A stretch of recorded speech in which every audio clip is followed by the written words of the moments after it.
Et voilà, bonjour et bon début de semaine à tout le monde.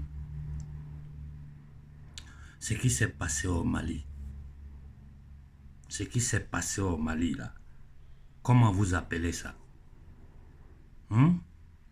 Des Africains qui s'entretuent entre eux-mêmes, attaquer un village et tuer des centaines de personnes.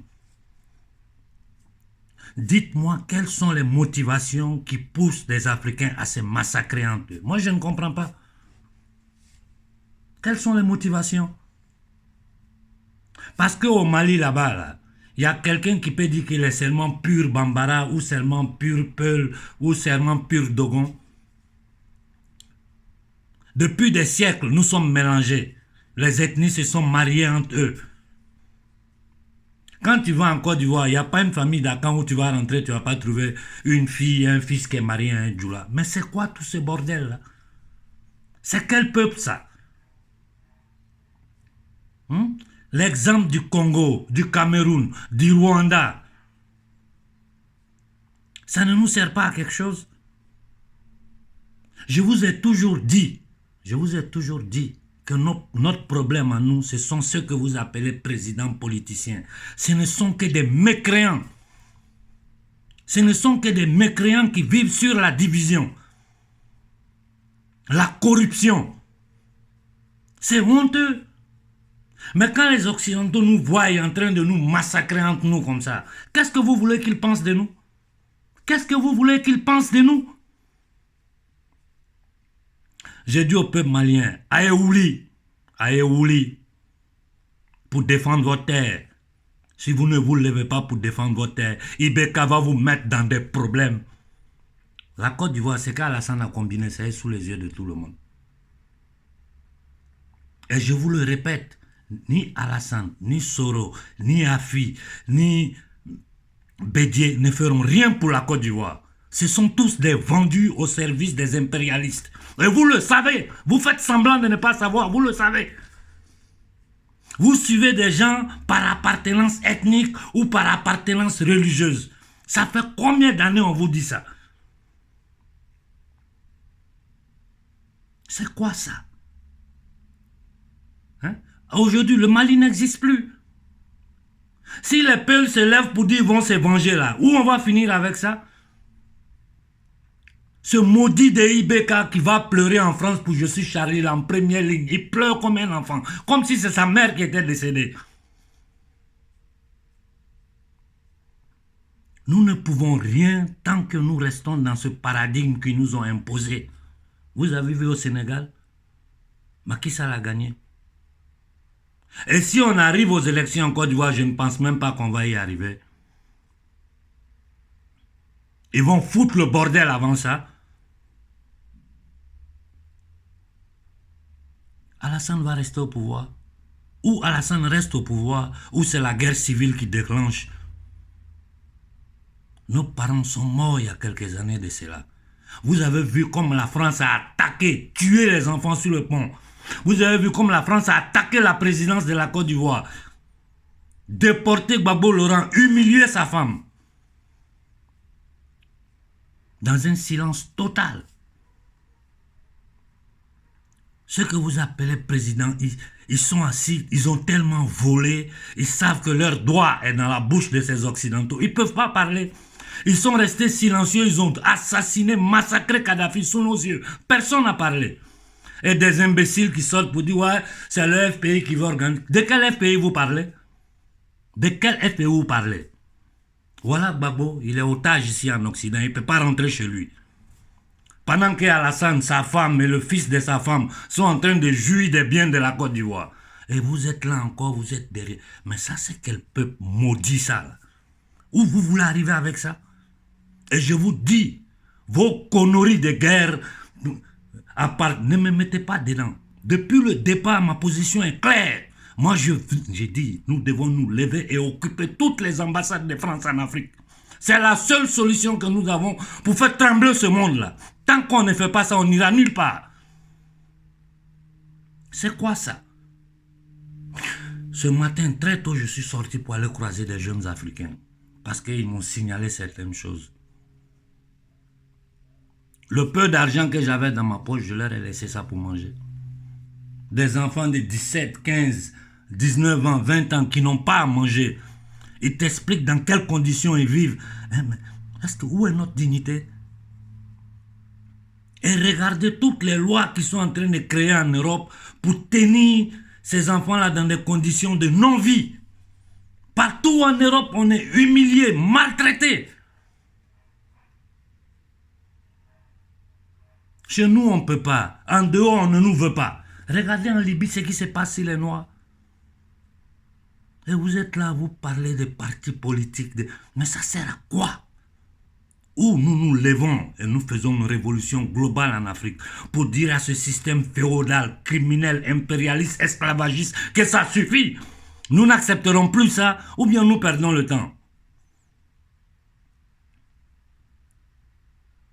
Je n'ai jamais eu 5 francs dans ce combat-là. Au contraire, j'ai mis tout ce que j'ai dedans.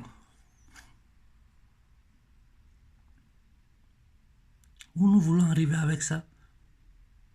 Où nous voulons arriver avec ça? Et vous insistez dedans. Vous insistez. Des gens, ouais, la Côte d'Ivoire n'est pas un état de droit. La Côte d'Ivoire n'est pas un état. D'abord, la Côte d'Ivoire n'existe pas. Le nom Côte d'Ivoire, ça vient d'eux. Les frontières, c'est eux qui ont tracé. On va vous répéter toujours les mêmes choses. Il n'y a pas ce qu'ils n'ont pas fait pour nous diminuer, pour nous maltraiter, pour nous humilier. Jusqu'à ils ont utilisé la Bible en inventant des trucs pour mettre dans la Bible avec la malédiction des Cham. Ouais, la vidéo que j'ai partagée, on lance des graines aux Africains comme des pigeons, ils n'ont qu'à manger. On nous expose dans les eaux. Aujourd'hui, là, tu regardes la condition de l'homme noir dans le monde. C'est quoi ça? C'est quoi ça? Et vous êtes là, vous êtes dans des polémiques inutiles. Je vous ai dit, moi je veux être leader de personne. Et tout ce que je sais, si je me mettais dehors, c'est d'autres Africains. Parce que tous les traites qu'il y a parmi nous là, eux ils savent que moi je sais. Ils savent que je sais. Quand tu arrives à un certain niveau de contact, tu sais beaucoup de choses. Je ne parle pas, comme je vous ai dit, mon objectif c'est nous unir. Mon objectif c'est pas nous diviser. Donc ceux qui veulent m'attaquer là, continuez. À chaque fois que vous parlez, quelqu'un m'informe. Je n'ai jamais réagi. Parce que le combat là est trop grand pour vos petitesses, votre petit ego que vous cherchez à manger sur le dos d'un peuple qui est meurtri. Quand j'ai dit l'Afrique est un hôpital psychiatrique à échelle continentale, c'est à cause de ça. Nous qui pouvons faire quelque chose pour sortir notre peuple de là, nous sommes bloqués dans des conneries. Allez rencontrer nos enfants pour voir dans quelles conditions ils vivent. Le gouvernement italien est sorti avec cette déclaration fracassante que une autre fois je remercie. Parce que je savais, j'ai été au plus haut niveau du gouvernement à parler et que j'ai laissé une interview là-bas qui a été projetée, qui a été diffusée au Parlement italien. Et je sais que Kémy aussi leur a laissé des documents. Mais je n'ai jamais ouvert ma bouche pour parler. Parce que je ne suis pas dans du matu-vu. Ce que je suis en train de faire en ce moment, vous ne savez pas. Et j'ai toujours répété, je peux combattre comme je veux, mais moi seul, je ne peux rien. Il n'y a que dans l'union que nous pourrons sortir notre peuple de cette torpeur. C'est un système féodal qui dure depuis des siècles. Depuis des siècles. Il le change en fonction du temps. Sinon, rien n'a changé. Nous sommes toujours en esclavage. Une nouvelle forme d'esclavage adaptée au 21e siècle. C'est dans ça que nous vivons. Ou bien nous nous rébellons de façon pacifique. Je répète toujours, on n'a pas besoin d'armes. Tu ne peux pas, avec les armes, avec la violence, tu ne génères que de la violence. Et j'ai dit à tous ces nègres des salons qui sont en train de crier non au racisme là. Avant de crier non au racisme, crier non au crime que notre peuple subit, ce qui crée cette immigration qui génère ce que vous appelez racisme. Si moi-même j'étais occidental, citoyen normal, j'allais me demander ce qui se passe. Pourquoi ces gens-là quittent chez eux pour venir chez moi? Et c'est nous qui devons les expliquer pourquoi la jeunesse africaine fuit. C'est parce qu'ils n'ont pas d'espoir. C'est parce qu'ils n'ont aucune possibilité. à cause de ces voyous, ces criminels que vous appelez président. Ça suffit. Ou nous nous rébellons en occupant les ambassades de France, en faisant des manifestations partout dans le monde pour obliger l'oligarchie criminelle occidentale à se retirer, pour remettre tout en jeu sur l'échiquier international, ou bien nous allons être esclaves. De toute façon, ils ont pété le Mali, le Cameroun, le Congo, mais c'est du n'importe quoi. Vous n'avez pas honte? Vous n'avez pas honte? Où nous allons arriver avec ça? Nous sommes humiliés du matin au soir. Tu sors le regard des gens sur toi. Une personne comme moi, je ne la sens pas parce que les gens me connaissent. Mais là où je rentre, on ne me connaît pas. Je sais comment on me traite. On nous traite comme des envahisseurs, des misables, des misérables, des minables. Et vous êtes là, vous parlez de... On va aller. Vous allez aller dans quelle élection? C'est du n'importe quoi ça. Prenez conscience, hein. Il faut que nous nous levons et nous donnons dignité à nos peuples. Si nous ne le faisons pas, ce qui va nous arriver maintenant, ce qui est arrivé dans le passé, c'est peu. Et j'ai dit aux Maliens, ne vous laissez pas manipuler. Quand ils viennent là, ils ne font pas de différence entre Bambara, Dogon, Peul, ceci. C'est nègre, ils voient.